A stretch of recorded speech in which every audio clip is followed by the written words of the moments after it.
সবার মুখে এখন একটাই প্রশ্ন, ভারত কি বিশ্বকাপ থেকে ছিটকে পড়ে গেছে? একটা ম্যাচ হারার কারণে কি একবারে সকল রাস্তা বন্ধ হয়ে গেছে? না ভাই, এখনো বন্ধ হয়ে যায় নাই। তবে মাঠে নামার আগেই তাদের রাস্তা বন্ধ হয়ে যেতে পারে। কিভাবে?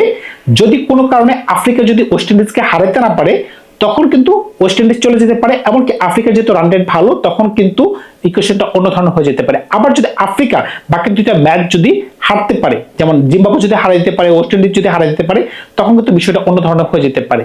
এখন সবার আগে কি করতে হবে ভারতকে? সবার আগে একটাই কাজ, একটা কাজ হচ্ছে দলের মাঝখানে একটু পরিবর্তন আনা। বিশেষ করে যে ধরনের দল নিয়ে তারা নামতেছে, এখানে তাদের ম্যাসিভ পরিবর্তন আনতে হবে। এই বিষয়ে একটু পরে কথা বলতেছি। এছাড়া ভারতকে দুইটা ম্যাচ ইজিলি জয়লাভ করতে হবে, এমনকি বড় মার্জিনে জয়লাভ করতে হবে। একটা ম্যাচ ওয়েস্ট ইন্ডিজের সাথে, এটা একটা পজিটিভ দিক। পজিটিভ দিক কি কারণে বললাম?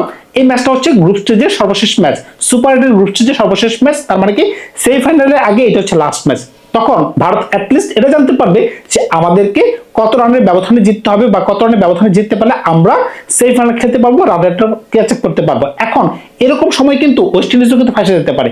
যদি কোনো কারণে ইন্ডিয়ার সাথে যেদিন জিম্বাবুয়ের ম্যাচ, ওই দিন কিন্তু আফ্রিকার সাথে ওয়েস্ট ইন্ডিজের ম্যাচ, যদি কোনো কারণে ওয়েস্ট ইন্ডিজ যদি আফ্রিকাকে দিনের বেলা যদি হারায় দেয়, তাইলে কিন্তু মাঠে নামার আগে কিন্তু ভারত জানতে পারবে যে আমরা আউট হয়ে গেছি। সুতরাং বুঝতেই পারতেছেন, পাকিস্তান কিন্তু 2026 সালে না 2025 সালে যেমন চ্যাম্পিয়ন্স ট্রফি থেকে 4 দিনে বের হয়ে গেছিল, বের হয়ে যাওয়ার পরে কিন্তু তারা কিন্তু একটা দোয়া করতেছিল যে অমুক টিম যদি তমুক টিমকে হারাতে পারে, তমুক টিম যদি তমুক টিমকে হারাতে পারে, এমনকি রান রেট যদি কম থাকে, তাহলে কিন্তু আমরা যেতে পারবো। এখন ভারতের অবস্থা এরকম হয়ে গেছে।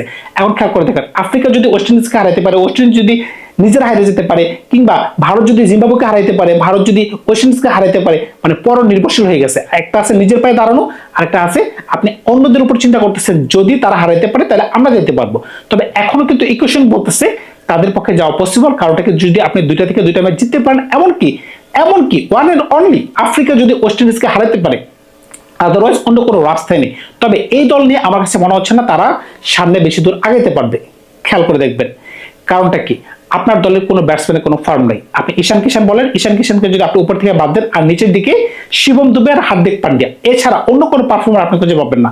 এবারে টি-20 বিশ্বকাপে তিলক বর্মা কোনো ধরনের ম্যাচে খেলতে পারে নাই, এমনকি অভিষেক শর্মা কোনো ধরনের পারফরমেন্স দিতে পারে নাই।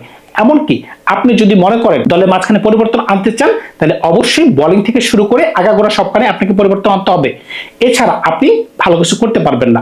আপনি মাত্র 3 জন বোলার নিয়ে আপনি যদি মনে করেন যে না আফ্রিকার মতো দলকে হারাই দিবেন, আপনি তো বুঝতে পারছেন যে ওই দিন কোন ধরনের বল করছেন। 8 নম্বর পজিশন পর্যন্ত আপনার ব্যাটসম্যান আছে, কিন্তু কোনো ধরনের কাজে আসলো না, এমনকি ইন্টেন্ট নাই। আপনি খেয়াল করে দেখেন মাঝখানে সূর্যকুমার যাদব যে ধরনের ব্যাটিং করছেন, স্ট্রাইক রেট 100 এর নিচে।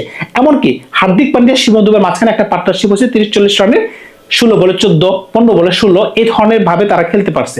ইন্টেন্টই নাই। মহেন্দ্র সিং ধোনির আমলে আমরা একটা জিনিস দেখতে পাইতাম, ম্যাচ জিতোক আর হারো তারা লাস্ট পর্যন্ত নিয়ে গেছে, এমন ভাবে নিয়ে গেছে যেন রান রেটটা তারা ক্যাচ আপ করতে পারে, বা ভবিষ্যতে যেন সেটা এতটা ইফেক্ট না পড়ে। কিন্তু বর্তমান টিমে রোহিত শর্মা, বিরাট কোহলি অবর্তমানে তারা যে ধরনের ক্রিকেট খেলতে পারতেছে, আমার কাছে মনে হচ্ছে তারা যোগ্য দাবিদার না। এখন রোহিত শর্মার জায়গায় যে তিলক শর্মা না, অভিষেক শর্মা আসলো, তিনি কি আসলে কি খেলতে পারতেছেন? এখন মোহাম্মদ আমির যে বলছেন তিনি স্লগার, তিনি তো প্রমাণ করে দিচ্ছেন যে আমি স্লগার। কারণ কি 3 ম্যাচে যখন আপনি শূন্য করলেন, 3 ম্যাচে 3টা ডাক মারার পরে আপনি এর পরের ম্যাচে যখন আপনি 12টা বল খেললেন, 12টা বলের মাঝখানে আপনি সবগুলা বলে আপনি অন্ধের মতো মারতেছেন। একটা 4 মারছেন, একটা ছক্কা মারছেন, তাও ঝড়ে বকমান হচ্ছে। সুতরাং বুঝতেই পারতেছেন এখন সবাই কিন্তু বলতেছে তাকে ওপেনিং থেকে ড্র্যাগ করে 3 নম্বর পজিশনে নিয়ে আসা হোক, তার বিকল্প কিছু নেই। এমনকি